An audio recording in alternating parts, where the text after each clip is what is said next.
And that's how little Maggie announced the birth of John Footman. John was born one freezing Irish morning in January 1826 to John Sr. and Joanna Collins. The Footman and Collins family came from the villages of Dundee, Dirk Cove, Donneroo, and Lissavad. These picturesque villages were all located in the West Cork region of Ireland. Their main profession centered around farming, fishing, and stable hands at Castlefrake. Michael Footman's. Yeah, Michael Footman and his wife Ellen, they lived here.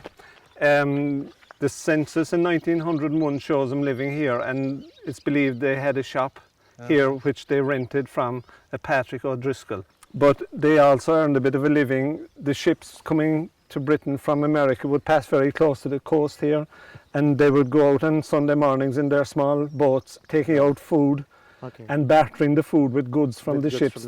Yeah.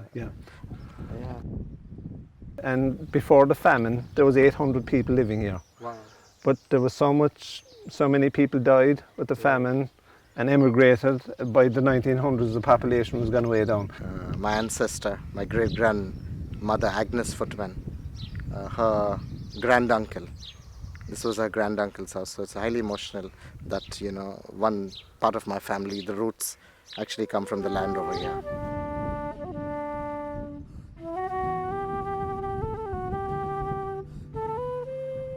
So another interesting aspect of this is that many of the families still here in Ireland are oblivious to the fact that they have relatives throughout the world.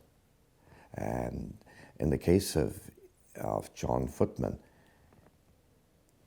who would have guessed that a young man from this estate would have ended up building a life and building a family and having descendants through 7 generations in India.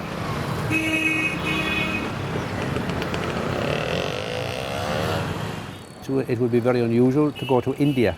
So I'd say economically, for your branch of the Footmans, unfortunately, I think they wouldn't have been in great circumstances because they wouldn't have other sources of income or sources of sustenance from the land. But they didn't own, or they weren't actually tenants of land themselves. It was just having a house to live in and providing labour to wherever they were working.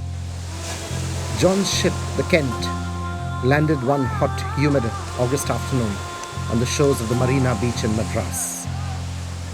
His first home in India was in the barracks of Vepri.